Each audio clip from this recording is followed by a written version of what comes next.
On interdit les réseaux sociaux aux moins de 15 ans et on va interdire les portables dans nos lycées. Je crois que c'est une règle claire pour nos adolescents, claire pour les familles, claire pour les enseignants, et on avance. Le cerveau de nos enfants et de nos adolescents n'est pas à vendre. Les émotions de nos enfants et de nos adolescents ne sont pas à vendre ou à manipuler, ni par les plateformes américaines, ni par les algorithmes chinois. J'ai demandé au gouvernement d'engager la procédure accélérée pour que ça puisse aller le plus vite possible, que ça puisse passer au Sénat. Parce que ce que je veux faire, l'engagement que j'ai pris d'ailleurs dans un de mes débats en province avec la presse quotidienne régionale, c'est que ça soit applicable à la rentrée prochaine. Bon, je t'explique dans le langage macroniste. Aujourd'hui, le partage de l'information pour les jeunes se fait sur les réseaux sociaux. Parce que les gens qui regardent encore la télé, ce sont que les vieux. Et les vieux, ils sont très facilement contrôlables et on peut leur laver le cerveau très rapidement avec les informations. Sauf que les jeunes, eux, s'informent différemment. Ils s'informent à travers les réseaux, vous pouvez aller leur demander. Et ça fait chier un paquet de gouvernements, croyez-moi. Parce que là, on parle d'Emmanuel Macron qui va interdire les réseaux sociaux aux moins de 15 ans. Mais ils ont déjà mis ça en place en Australie. Ils vont le mettre en place au Royaume-Uni.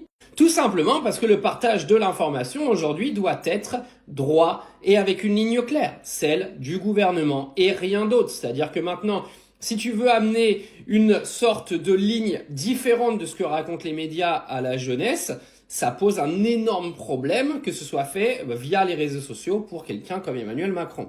Qu'on vienne pas nous parler de la santé des jeunes, etc. Parce que moi je suis désolé Manu, mais les gens qui ont mis ces enfants au monde sont les personnes qui doivent prendre les décisions pour leurs enfants. Les gouvernants n'ont pas à le faire à leur place. Sinon, il faut retirer le droit de garde qu'ont les parents s'ils n'arrivent pas à contrôler leurs enfants.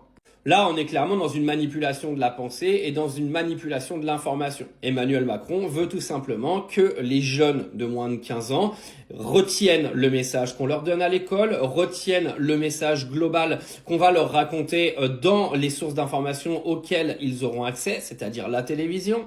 Et le but de leur interdire les réseaux, ce n'est que celui-là. Arrêtons aujourd'hui de croire que les gouvernements veulent du bien à leur population. Les gouvernements ne pensent qu'à l'argent, au contrôle et au pouvoir sur toutes les tranches d'âge. Vous n'allez pas me faire croire encore qu'il y a des gens qui croient en cette bande de clowns.